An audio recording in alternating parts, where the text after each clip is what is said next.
Good afternoon and welcome to Lariat TV News Today. I'm Noah Torr. And I'm Kennedy Dundee. Thanks for joining us today. Thursday's Senate hearing for President Donald Trump's Supreme Court nominee Brett Kavanaugh has been the talk of the nation. The hearings focused primarily on the sexual assault allegations the judge is facing. Dr. Christine Blasey Ford took an oath before testifying in the hearing room on Capitol Hill, where she described the details of the assault she faced. Ford said she was 100% certain of the alleged assault by Kavanaugh back in 1982. Kavanaugh took the stand to express his anger at this, quote, calculated and orchestrated political hit. The judge denied all accusations of his involvement in any sexual assault, particularly what Ford is describing in her hearing. President Trump took to Twitter to express his support for Kavanaugh's words, tweeting that the judge's testimony was, quote, powerful, honest, and riveting. Baylor students have also been watching and weighing in with their thoughts on Kavanaugh's testimony. Let's hear what some of them have to say.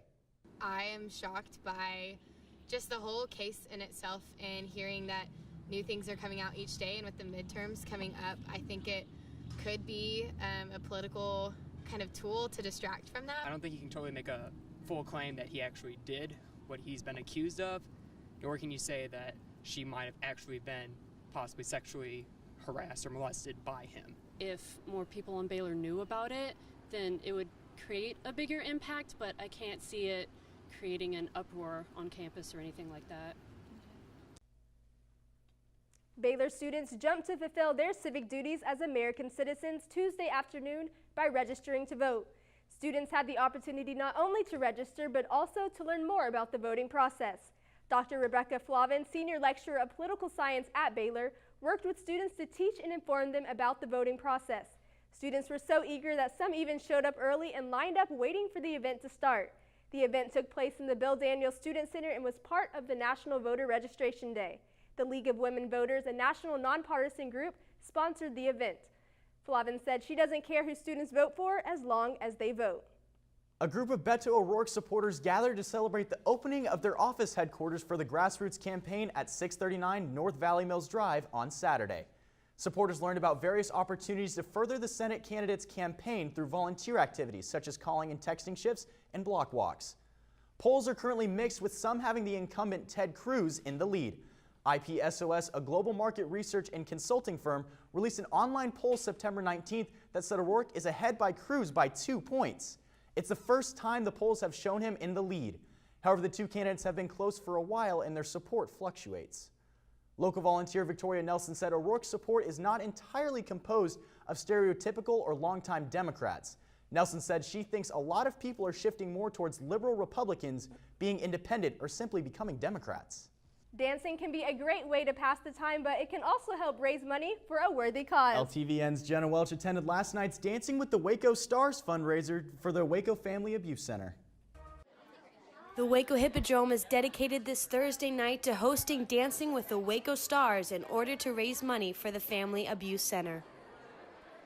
I think what I love about tonight is it's the only event like this in Waco, and we raise a lot of money for Family Abuse Center, which is really vital. You're going to be in for a treat, so let's go ahead and meet our stars. We also have a chance for 13 different dancers to do something they've never done before, which is dance, and that's enlightening for a lot of people. This has been an event for 4 years now and continues to be a success to help eliminate domestic violence in Central Texas.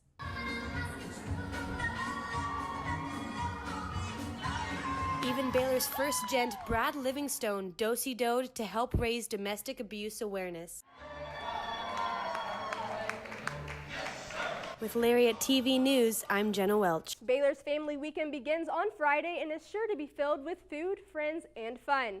This Baylor tradition began in 1960 and helped families to get to know the campus. Parents have the opportunity to meet and greet professors and faculty over coffee and refreshments while they learn about the departments and tour Baylor facilities. Families can experience Baylor's culture and past as they are guided on student-led tours around historic parts of campus. For more information about the weekend, email familyweekend@baylor.edu or call the Baylor Chamber of Commerce. Stop, drop, and enroll in a laboratory fire safety class. Baylor partners with Impact Fire to provide a one-day class for students to learn an important life skill. Students who work in labs with flammable materials are required to attend at least one of these classes. As part of the training, each student puts out a fire with an extinguisher to prepare them if an emergency breaks out in a lab setting. A fire can double in size every 2.5 minutes, said Jim Wolski, a service technician with Impact Fire Service. While the safety training is specifically for lab students, there will be a fire safety training available to all students on December 12th. Baylor Theatre has a new play about Jesus with a twist. We've got the details coming right up after this. It's not just a school to me, it's home. Home. Everyone's there to help you and to see you succeed. Challenging. Challenging. Like, I'm here, I can do this. Friends. Friendship. Relationships. There's people that know you and people that are there for you around every corner. It's a shared experience. Rigorous. Growth. Transformative. Tradition. Tradition. Faith. Faith. I've loved every second of it. It's family. It's home. It's Baylor.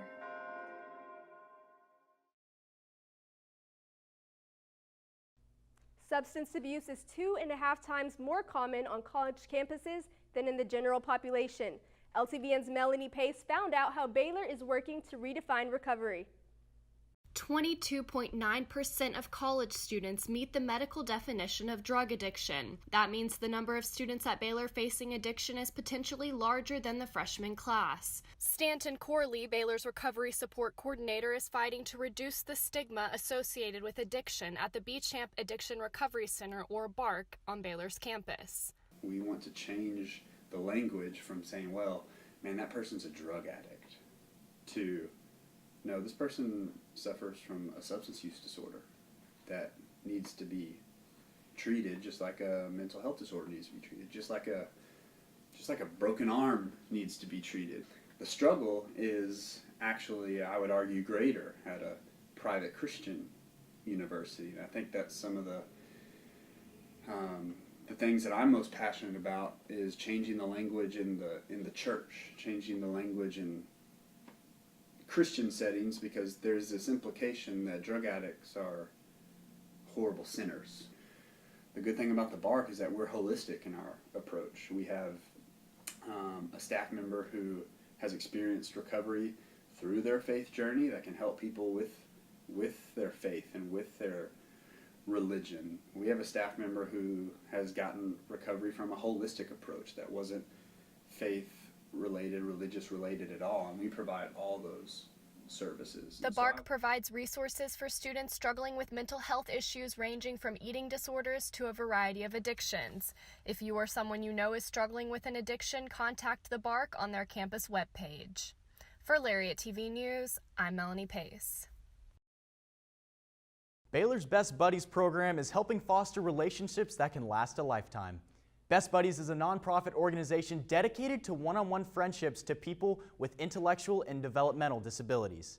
Missouri City Senior Sydney Ive, the vice president of Best Buddies, says the best part of the program is seeing the smiles on the buddies' faces at parties and giving bear hugs to one another after being reunited after being apart. She said her favorite part of the event is the Best Buddies annual trunk or treat, where members set up their cars in a parking lot and hand out candy to the buddies as they move from car to car. If you want to get involved, submit a request to the club on Connect.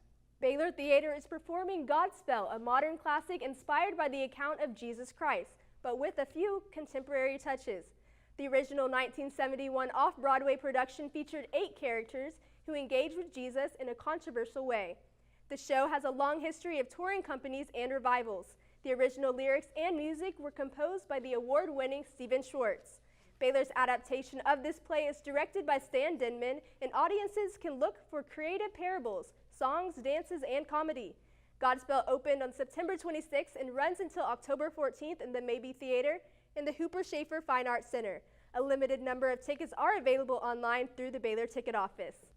A student at Baylor took her passion for jewelry and created her own small business, which is transformed into a Baylor sensation. LTVN's Julie Loren sat down with Hope Whistle, the founder and owner of Dot Hope, to hear more about her custom jewelry.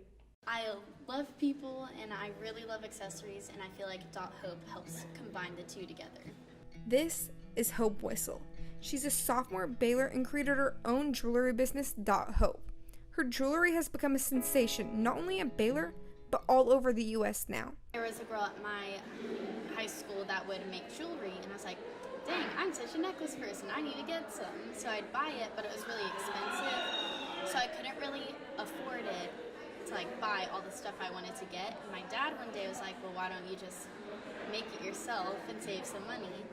And I was like, wait, that's actually a good idea. So I started doing that. This past summer, Hope became a limited liability corporation, making it an official business. Starting from college, Hope has sold approximately 1,000 necklaces, which has been over the course of a year and a half. Hope sells a variety of things like necklaces, bracelets, earrings, and other jewelry. If you can think it, Hope can make it. I really like making things that are different, unique, something that'll make someone stand out. Someone go up to me and go, wow, I really like your necklace. And they can be like, I customized it. Like, this is my own design, own thing. You can't find it anywhere else.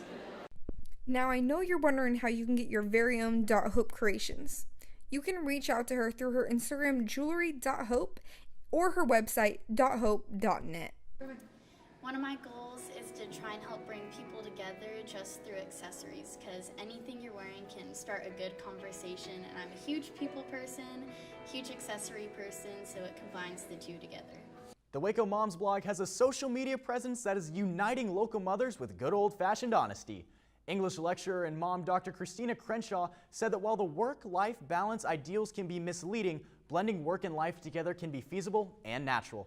Local moms agree that the Moms blog is important in highlighting the different perspectives and issues mothers face daily. Whether full-time, part-time, or at home, every woman has a story. Academic advisor Laura Lalani has 3 children at home. She says that authenticity as a mom means sometimes recognizing that there are no simple answers. To check out the Waco Moms blog, visit waco.citymomsblog.com. Sweet. One Baylor junior has recently released a book of poems and lessons to the world. I sat down with this Janita Motoki, who celebrated her book release and birthday with an open mic night on campus. Janita Motoki, who many refer to as a modern-day Maya Angelou, has recently released her first publication entitled When It's All Said and Done. When it's all said and done, it's really about the title. It's just about believing that there will always be hope. It's a book of poems, but it's also a book of lessons, because it tells a story, and the biggest story is at the end of the day, it's going to be okay. At the end of the day, you're going to find love. At the end of the day, there's going to be hope. And so it just encompasses that title of the book and whatever that means to you when it's all said and done. Janita hosted a very special event on her 20th birthday. I kind of just incorporated the two things, an open mic night and a book release, and with God's grace and the help of some amazing friends, we pulled it off.